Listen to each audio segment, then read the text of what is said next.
ইতিহাস শুধু তারিখ নয়, ইতিহাস মানুষ, সংগ্রাম আর চিন্তার ধারাবাহিকতা। একটি দিন আমাদের মনে করিয়ে দেয় সময়ের স্রোতের টানে কতটা উল্টেছে পাতা, যার বিশ্লেষণে ফুটে ওঠে উত্থান, সৃষ্টি, পতন, স্বচ্ছতা ও নিষ্ঠার গল্প। রূপ নেয় সভ্যতার রং, বলে দেয় কতটা ও কিভাবে বদলাতে পারে তা।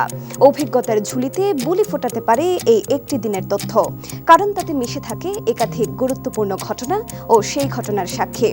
সুপ্রিয় দর্শক, এনটিভি অনলাইনের বিশেষ তথ্য পরিক্রমা এই দিনে সবাইকে স্বাগত জানাচ্ছি। আমি ফাহাদিয়া মিতু। এই দিনে ইতিহাস প্রতিদিনই কথা বলে। দর্শক, আজ 29 জানুয়ারি 2026, 15 মাঘ 1432। চলুন ফিরে যাই সময়ের স্রোতে, দেখি আজকের এই দিনে কি কি ঘটেছিল শিক্ষা, সমাজ, অর্থনীতি, বিজ্ঞান, ধর্ম, রাজনীতি প্রভৃতিতে। 1613 সালের এই দিনে প্রথমবারের মতো দূরবীক্ষণে নেপচুন গ্রহ অবলোকন করেন ইতালীয় জ্যোতির্বিজ্ঞানী গ্যালিলিও, যদিও সে সময় তিনি একে নক্ষত্র ধারণা করেছিলেন। 1616 সালে নেদারল্যান্ডসে আন্তর্জাতিক বাণিজ্য সম্প্রসারণের লক্ষ্যে গুরুত্বপূর্ণ সমুদ্র আইন কার্যকর হয়। ইউরোপে প্রথম আধুনিক ডাক ব্যবস্থা আরও সংগঠিত রূপ পায় 1710 সালের এই দিনে। 1886 সালে জার্মান প্রকৌশলী কার্ল বেঞ্জ আধুনিক অটোমোবাইলের পেটেন্ট লাভ করেন, যা যানবাহন শিল্পে এক যুগান্তকারী অধ্যায়ের সূচনা করে। 1936 সালের এই দিনে আফ্রিকায় সামাজিক সংস্কারমূলক শিক্ষা কার্যক্রমের বিস্তার শুরু হয়।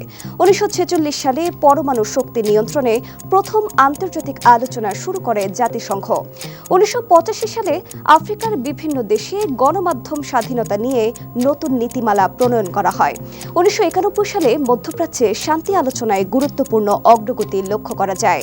তথ্য প্রযুক্তি খাতে নিরাপত্তা ও গোপনীয়তা বিষয়ে নতুন আন্তর্জাতিক নির্দেশনা প্রকাশিত হয় 2002 সালের এই দিনেই।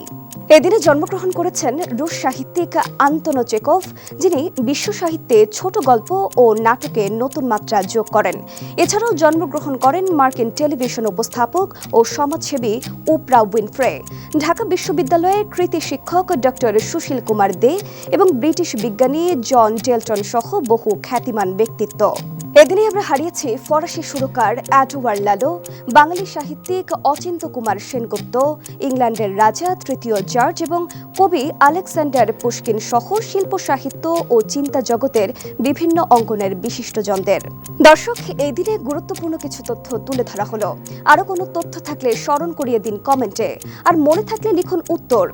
গ্যালিলিও প্রথম নেপচুন গ্রহ অবলোকন করেন কত সালে?